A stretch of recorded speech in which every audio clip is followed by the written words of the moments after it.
sudah lama berapa. Oke, selamat siang. Kita di situs Land Sirova 1. Ini teman-teman masih perekaman di sana. Eri, Pak Dharma sama Yabo. Ini saya sekarang ditemani Pak Samada. Kita mau coba tanya-tanya nih Pak, bagaimana sih cara pembuatan layang-layang dari apa? Daun kalope. Nah, gimana Pak? Itu daun kolopis sebelum dijadikan layang-layang Iya. itu kan lewat proses dulu. Iya. Yang pertama kita ambil dulu daun kolope yang ada di pohonnya. Itu daun yang sudah tua apa yang masih muda? Yang sudah tua, Jadi diambil dulu. Ada ukur-ukurannya gitu? Kalau ukurannya itu tidak jadi patokan, yang penting. Iya. Yang penting daun kolope itu segar daunnya, artinya tidak sobek-sobek, tidak ada lubang-lubang. Ya seperti itu. Oke nih, kita di sini ada ini ya Pak ya? Ada daunnya nih di bawah ya Pak ya? Iya, ada kebetulan ada di dekat kita ini daun kolope yang sedang yang siap diambil. Ya. Cuma setelah diambil itu harus harus diasapi, terus setelah diasapi dikeringkan beberapa hari, baru bisa dijadikan untuk layang-layang. Itu untuk rangkanya dari apa itu Pak? Kalau rangkanya itu dari bambu. Dari bambu. Terus untuk ngejahit benangnya, semacam benangnya itu? Kalau untuk sambung-sambung antara sambung-sambung itu daun kolope itu dari bambu juga, yang lebih tipis. Tapi yang dikasih tipis dulu, dikasih tipis, dikasih runcing, baru cara sambungnya itu seperti itu. Jadi dipakai pakai bambu itu yang telah ditipiskan itu. Ya seperti itu, bukan dilem. Nah, ini cerita masa kecil nih Pak. Ya. Pak Samada buat layang-layang dari daun kalope sering tidak pas masa kecil? Kalau saya masa kecil itu sebenarnya tidak sering. Cuma kalau orang tua saya memang selalu bikin layang-layang dengan daun kolope itu. Tapi saya sebenarnya ikut-ikut juga. Tapi karena persoalan pada waktu itu sudah ada bahan-bahan layang-layang itu, bahan baku layang-layang itu yang dari kertas. Oh iya. Nah, seperti kantong-kantong plastik. Nah, jadi memang saya lihat dan pernah juga saya membuat itu layang-layang yang masih kecil itu. Tapi setelah itu saya tinggalkan karena pembuatannya itu agak rumit. Iya. Nah, karena begitulah beredarnya itu plastik-plastik, kertas-kertas yang kertas minyak itu. Dari situ kita bikin layang-layang dari kertas minyak, termasuk kantong-kantong plastik itu. Nah, itu ada waktu-waktu tertentu enggak sih untuk memainkan? Ada waktu-waktu tertentu. Ya khususnya itu di musim timur. Musim timur. Nah, itu jadi, antara bulan berapa? Jadi yang kita sering mainkan itu antara bulan Mei sampai bulan September. Iya. Nah, jadi itu saatnya itu main layang-layang, dan kebetulan juga itu angin juga dari timur ke barat itu belum pancaroba. Nah, memainkan layang-layangnya itu misalnya dalam sehari tuh, siang kah, apa sore kah, apa pas lagi berkebun? Tergantung juga keadaan cuaca. Kan kita ketahui bahwa permainan layang-layang itu kan permainan orang yang berkebun, orang petani. Kalau di Munas ini, di Kabupaten Munas, permainan orang petani. Jadi sambil nunggu, sambil jaga-jaga kebunnya, sambil memainkan atau menerbangkan layang-layang. Itu ada tambahan kayak untuk bunyi-bunyiannya juga toh? Iya, bunyi-bunyiannya ada. Di atasnya ada itu yang dari itu apa namanya? Yang dari pohon bale itu bahasa Munanya. Itu diambil pucuknya itu jadi kamonya itu, kamo atau kaboro. Jadi di situ ada bunyi-bunyinya itu. Sama dulu misalnya pas masuk kecil kan agak susah mungkin cari tali benang plastik. Iya, betul. Itu dari apa itu Pak? Jadi talinya itu dari nenas hutan. Oh, dari mana? yang dipintal, yang dibentuk seperti tali yang kecil, yang kecil modelnya. Jadi itulah yang dipakai, yang dari nanas hutan itu. Kebetulan masih ada fisiknya itu yang saya simpan di tali-talinya ya. Tali-tali itu yang saya simpan. Berarti kalau pas cuaca lagi panas begini, terus persiapan untuk ambil kayak daun kalope yang itu cuma 3 hari ya bisa ya diasap-asap langsung bisa dirakit. Ya bisa 3 hari tanpa hari itu. Nanti dia kalau misalkan tidak hujan itu sebenarnya cepat sekali itu kering. Jadi tinggal digunting-gunting, terus kemudian dipasami di kerangka layang-layang. Iya. Nah kemarin pas di Facebook itu ada yang nanya, itu bisa diterbangkan nggak sih dari daun kalope itu? Ya bisa langsung diterbangkan itu setelah dan tidak robek tuh walaupun angin kencang tuh? Tidak. Kalau memang sudah diatur, karena memang di badan di badan layang-layang itu kan sudah diatur memang itu supaya tidak sobek itu pada saat kena angin yang keras.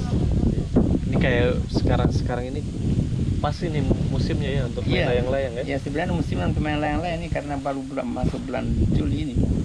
Tapi hanya sayangnya itu warga itu tidak lagi buat layang-layang karena sudah banyak kegiatan-kegiatan lain. Kemudian yang berkebun juga semakin berkurang. Pada akhirnya pembuatan layang-layang juga sudah hampir tidak ada. Ada pembuatan layang-layang, tapi layang-layang yang modern, bukan lagi layang-layang yang dari daun kalope itu. Sebenarnya masih ada layang-layang yang sering diterbangkan. Yang sekarang paling dipakai untuk pameran mungkin ya. Iya. Terus kalau ada festival layang-layang itu? Ya ada juga yang tampil. Dari daun kalope tetap di ini ya? Iya, tetap diadakan itu. Karena ada beberapa oknum itu yang tetap siap itu bahan bakunya itu yang tetap dipersiapkan. Nah itu yang dari kalope itu apa namanya, kagati bukan? Ya kagati ya. Kagati dari daun. Jadi yang kalope. Daun kalope, terus kalau nama layang-layangnya kagati. Iya. Nah Pak Samada pas lihat yang di Sugipatani, menurut Pak Samada bagaimana itu gambar orang main layang-layang? Itu umurnya sudah tua apa baru itu Pak? Kalau itu menurut keterangan dari yang teliti itu, Bapak itu sudah, kan dia ahli layang-layang yang orang Jerman itu sudah tua, ya kan sudah pernah dia itu. Tapi orangnya kan belum pernah lihat yang di Kagovigovin itu? Belum. Jadi baru menyimpulkan ada orang main layang-layang. Iya. Sudah digambar di gue, ini pasti udah tua umurnya tuh. Iya itu. Nah, kalau padahal gambar layang-layang yang bagus di Kagovigovin itu. Iya. Yang ada rangkanya. Yang ada kerangkanya itu, rangka layang-layang. Kalau di Sugipatani itu, ya memang uniknya juga itu sedang diterbangkan.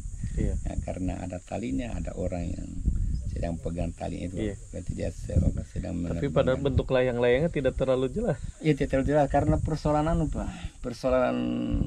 di gua itu, karena mungkin gua itu karena persoalan iklim. Iya. Pada akhirnya itu gua itu agak basah, itu akhirnya muncul bintik-bintik air atau mungkin lumut. Jadi layang-layangnya agak pudar kelihatannya. Iya. Jadi baru ada di 2 situs yang ada gambar layang-layang. Kalau yang gambar layang-layang itu sudah 4 situs semuanya.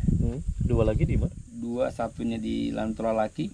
Oh, yang baru itu ya? Artinya yang belum terlalu lama ditemukan itu itu gua. Kemudian ketiga, yang keempat itu di Marewu. Berarti kita harus ke sana ya. Mudah-mudahan.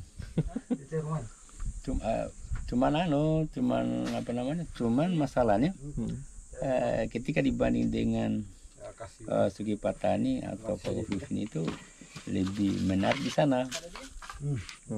Karena tidak terlalu karena tidak ada tidak ada talinya. Iya. Ceritanya itu.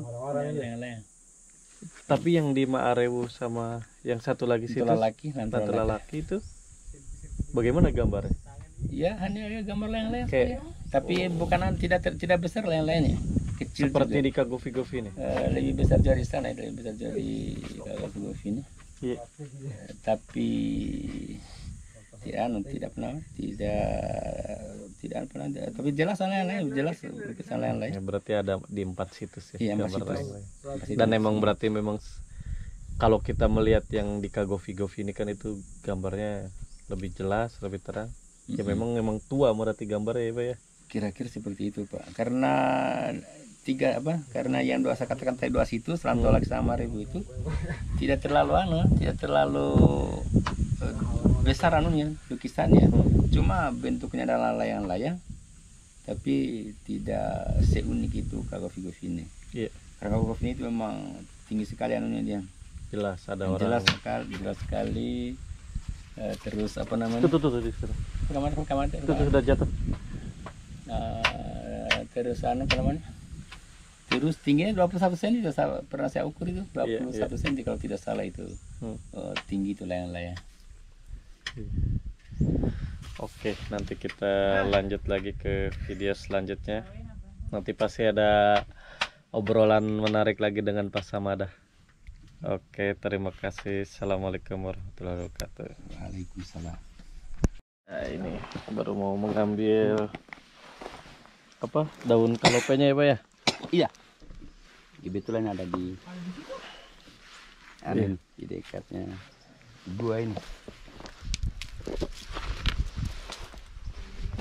Oke. Itu Pak yang besar-besar di bawah. Iya. Ini sejenis kalau dari daun ya, mirip daun sirih apa ya? Iya, tapi cuma besar-besar ini. Cuma agak lebar daripada daun sirih. Kalau seperti daun sirih hutan itu atau daun sirih yang biasa ditanam warga itu kan kecil-kecil dia. Iya. Kalau ini menjadikan layang-layang. Cuma masalahnya ini agak muda ini. Oh.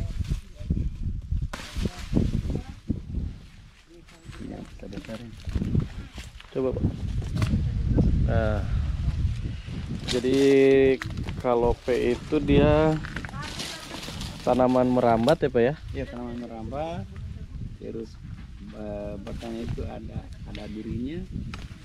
Bahasa Latinnya apa ini Pak? Sudah ada yang tahu kah? Ya, kalau bahasa Latin saya juga tidak tahu, tapi kalau dalam bahasa Mena itu ya kolop deh.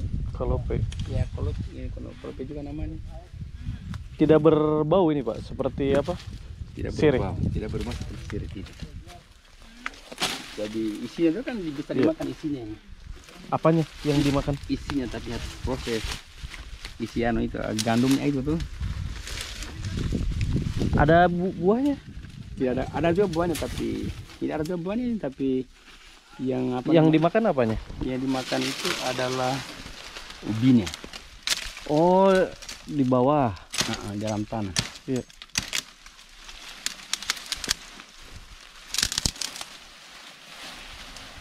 Inilah daun-daunnya untuk layang-layang.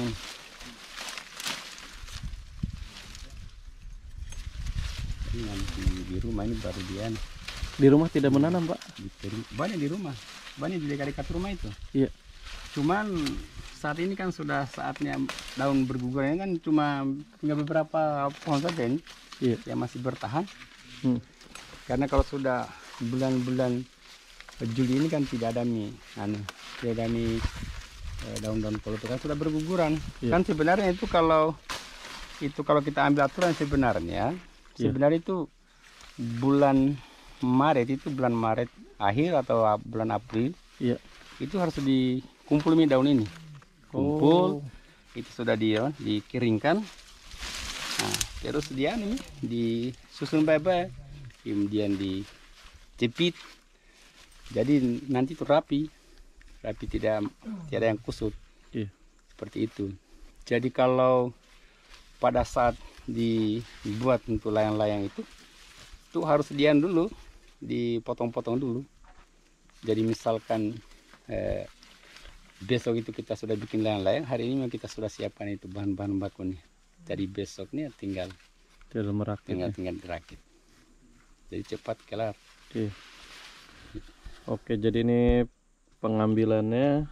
Terus cukup Pak untuk yang kecil tuh? Kalau yang kecil sudah bisa cukupin. Iya. Oke, nanti kita coba di rumah bagaimana pengasapannya ya. Pengeringannya, proses pengeringannya nanti bagaimana. Nanti kita ke video selanjutnya. Iya, Pak. Tidak bagus nih, masih muda nih. Daunnya ya? Ya, daunnya masih muda tapi tidak apa-apa. Ada yang masih segar, ada juga yang sudah.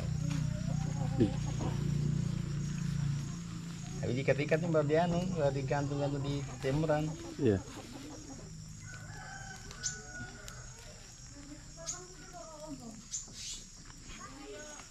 Sudah masak, sudah berikan minyak. Iya, iya.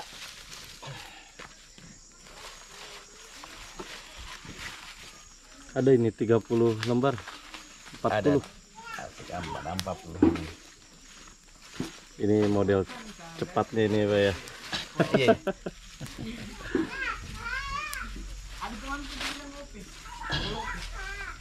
Kolop ya.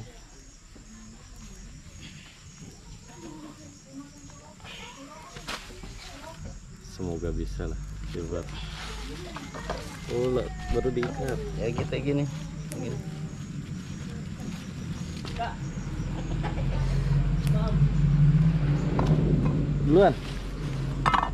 Duluan aja ya Bang.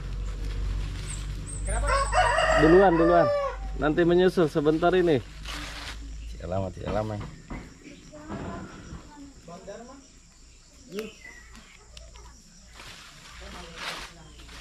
Berarti yang di museum itu malah ada yang buat yang dipajang yang besar itu. Teman-temannya yang pernah yang dibawa ke mana? Jerman bukan? Pameran katanya di luar negeri. Itu yang digelar layang-layang raksasa. yang dari itu yang dari Waara yang kondongnya itu. Nama lama Silis sama Lasima. Iya.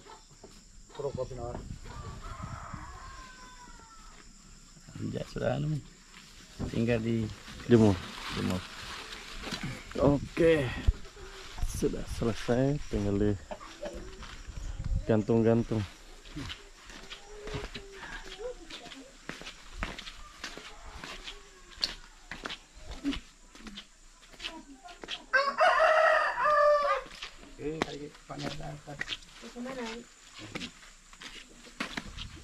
Digantung.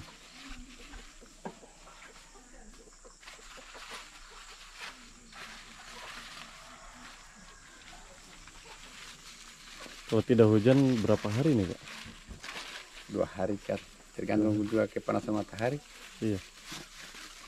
Ini tinggal dikondisikan saja kalau memang sudah bisa untuk dirakit dirangkai di lapis-lapis dulu supaya lebih rapi itu. Iya. Yang itu. Oke. Kalau kita nunggu hasilnya. Tahap penjemuran ya Pak ya? Iya. Tadi diasap-asap sebentar, baru ini dijemur.